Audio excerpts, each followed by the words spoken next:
I never thought I'd be the type to get involved in a scandal, but here I was, living one.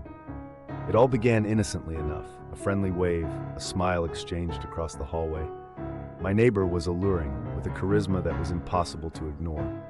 We started meeting for coffee, our conversations stretching long into the night, until one evening, the inevitable happened.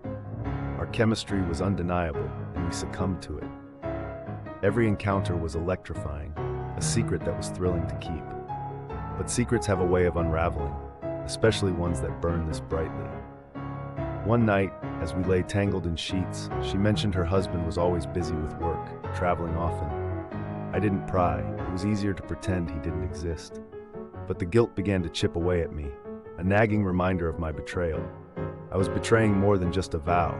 I was betraying my conscience, and unbeknownst to me, someone much closer to home.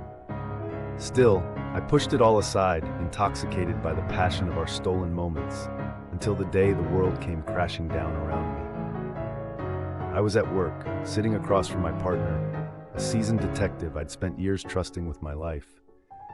We were reviewing a case when a familiar photo slipped out of his wallet, a candid shot of my neighbor, his wife. The air left the room, my stomach dropping as realization hit. I was caught between disbelief and horror, my mind racing to piece together the implications.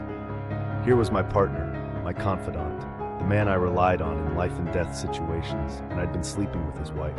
I couldn't breathe, couldn't focus, knowing I was one careless word away from shattering everything. The confrontation that followed was inevitable. My partner's face, once so familiar, was now a mask of rage and betrayal. He demanded answers, and I had none that could justify what I'd done. The fallout was explosive, not just at work, but in my own soul.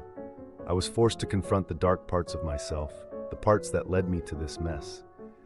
As I stood there, at the epicenter of a life imploding, I realized the true cost of my deceit. It wasn't just the loss of a friendship or the end of a reckless affair. It was the shattering of my own identity, leaving me to wonder who I really was beneath the lies.